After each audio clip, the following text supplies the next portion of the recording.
Ang alamat ng Bulkang Mayon, mga kwentong hinango sa mga pahina ng bathala. Makinig at mamangha.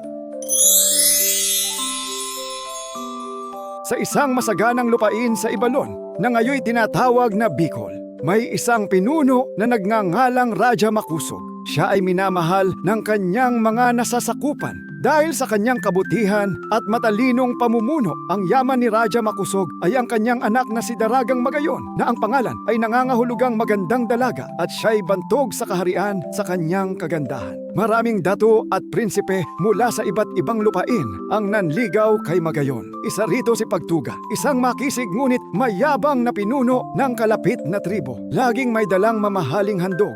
Ngunit ang puso ni Magayon ay hindi para kay Pagtuga. Isang araw, habang siya ay naliligo sa ilog, siya ay nadulas sa isang batuhan at nahulog sa malalim na tubig. Mula sa malayong kaharian ng Katagalugan, isang mandirigmang si Panganoron ang nakasaksi, walang alinlangan. Tumalon siya sa ilog upang iligtas si Magayon. Matagumpay na nailigtas ni Panganoron si Magayon at dinala sa Pampang. Sa unang pagtatagpo ng kanilang mga mata, agad na sumibol ang isang natatanging pag-ibig sa kanilang dalawa. Di naglaon, ang kanilang damdamin ay nauwi sa tunay na pag-ibig. Madalas silang magtagpo sa ilalim ng punong balete. Doon sila nangako ng katapatan sa isa't isa. Sa lilim din ng punong iyon, ibinahagi nila ang kanilang mga pangarap. Magtatayo tayo ng tahanan malapit sa ilog, bulong ni Panganoron, upang marinig natin ang himig ng agos tuwing umaga. Ipinakilala ni Magayon si Panganoron sa kanyang ama, at agad namang ikinatuwa ni Raja Makusog ang matapang na mandirigmang para sa kanyang anak. Nagpaalam si Panganoron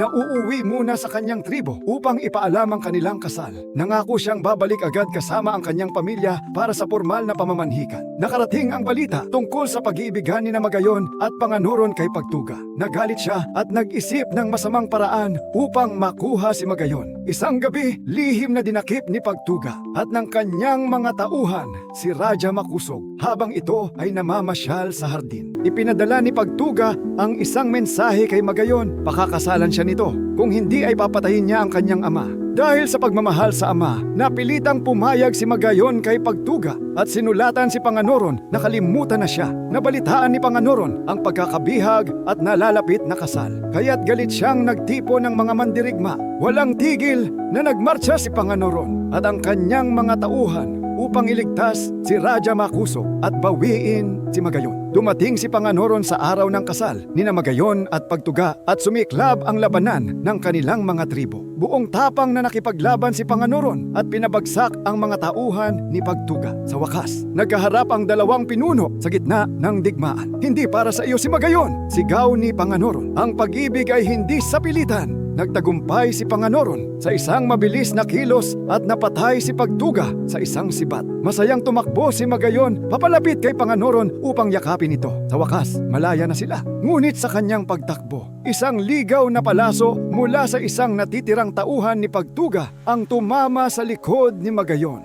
Siya ay bumagsak sa mga bisig ng kanyang minamahal. Habang yakap ni Panganoron ang walang buhay na si Magayon, isang mandirigma ni Pagtuga ang lumapit mula sa likuran at sinaksak siya ng espada. Sabay silang bumagsak sa lupa. Nakita ni Raja Makusog ang trahedya. Lumuhod siya sa tabi ng kanyang anak at ni Panganoron ang kanyang puso ay durog sa sakit. Ang kanyang mga luha ay dumaloy na parang ilog sa ibabaw ng kanilang mga walang buhay na katawan. Ipinagluksa ang magkasintahan. Inilibing sila ng magkatabi at mula sa kanilang puntod ay umusbong ang Bulkang Mayon bilang alaala kay Daragang Magayon. Maraming salamat sa pakikinig. Kung nagustuhan mo ang kwentong ito, huwag kalimutang i-like at mag-subscribe. Hanggang sa susunod na alamat.